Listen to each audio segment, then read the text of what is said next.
చంద్రబాబు నాయుడు గారి నేతృత్వంలో అధికారంలోకి వచ్చిన ఈ సర్కార్ 10 నెలల్లో ఒక మహాయజ్ఞంలా చేపడుతున్నది. అసలిక కని విని ఎరుగని శాంతి భద్రతల సమస్య ఏదైతే ఉందో సోషల్ మీడియాలో పోస్టులు పెట్టడం, అది ఒక మహాయజ్ఞం. ఒకే పోస్టు పెడితే ఒకే కాంటెక్స్ట్లో ఒక విధంగా ఒకసారి అబ్జెక్షనబుల్గా మాట్లాడారు అనే దాని మీద 17 కేసులు పెట్టడం, దాని మీద అసలు పీటీ వ్యాలెట్లు తీసుకొని పోటీలు పడడం, చివరికి సిఐడి రంగంలోకి దిగడం, మనం ఇటువంటి తతంగాలు చూస్తున్నాము. రోజు మనకు కనిపిస్తుంది, వినిపిస్తుంది. అది చాలా పెద్ద శాంతి భద్రతల సమస్యలండి. కని విని ఎరుగని రీతిలో పోలీసులు దీని మీద దృష్టి కేంద్రీకరించారు. కేవలం ఒక పార్టీకి సంబంధించిన కొందరి మీద మాత్రమే పనిచేయడం కోసం. మళ్ళీ అట్లా అనుకుంటే మొత్తం వ్యవస్థ అంటే ఓవరాల్గా దీని ప్రక్షాళన కోసం అనుకున్నారు.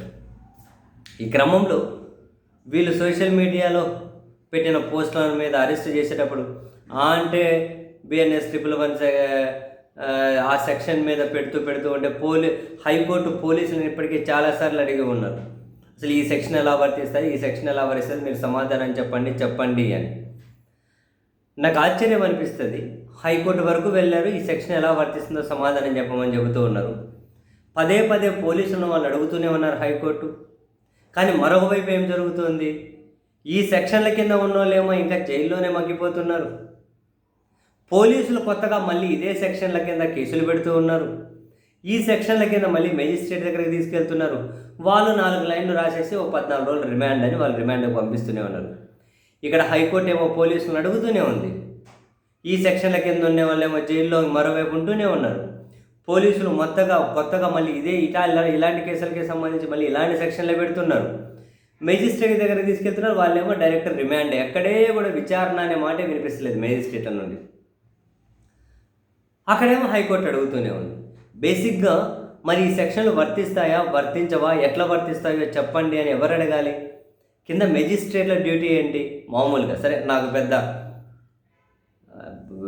విపరీతమైనటువంటి లీగల్ పరిజ్ఞానం లేదు, కానీ మన మీద చాలా సామాన్యులం. కానీ బట్ కామన్ సెన్స్లో నుంచి వచ్చే ప్రశ్న ఏంటి, అసలు ఈ సెక్షన్ ఎట్లా వర్తిస్తుంది అనేది రిమాండ్కు పంపించాలి అని అడిగేటప్పుడు, అంటే పోలీసులు అడిగేటప్పుడు ఫస్ట్ మెజిస్ట్రేట్లు అడగరా ఈ సెక్షన్ ఎట్లా, ఏంటి మీ దగ్గర ఏమున్నాయి, ఎట్లా వర్తిస్తుంది వీళ్ళకు అని మెజిస్ట్రేట్లు అడగరా ఈ సెక్షన్లు వీళ్ళకి వర్తిస్తాయా లేదా అని?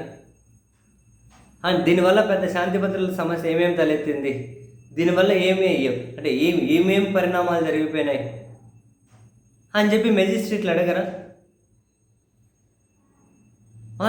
దీని మీద రిమాండ్ ఏంది, మీరు వివరణ తీసుకోండి, నోటీసులు ఇచ్చి వాళ్ళు విచారణకు సహకరిస్తామని చెప్తాం అని చెప్పి మెజిస్ట్రేట్లు అడగరా? ఏ సెక్షన్ పెట్టుకొని పోయినా డైరెక్ట్ మెజిస్ట్రేట్ల దగ్గరికి రిమాండ్ పంపించేస్తారా? ఇప్పుడు హైకోర్టు అడిగే ప్రతి ప్రశ్నకి పోలీసులే కాకుండా మెజిస్ట్రేట్లు కూడా సమాధానం చెప్పాల్సిన అవసరం లేదా? జనరల్గా నేను అదే అంటున్నాను, ఎవరిని బ్లేమ్ చేయట్లేదు. కామన్ సెన్స్లో నుంచి ఎవరికైనా ప్రశ్న వస్తుంది. కామన్ సెన్స్లో నుంచి అంటే ఏ సెక్షన్ వర్తిస్తుంది, ఏ సెక్షన్ వర్తించదనే దాని మీద మెజిస్ట్రేట్ల దగ్గర ఎలాంటి స్క్రూటినీ జరగట్లేదా?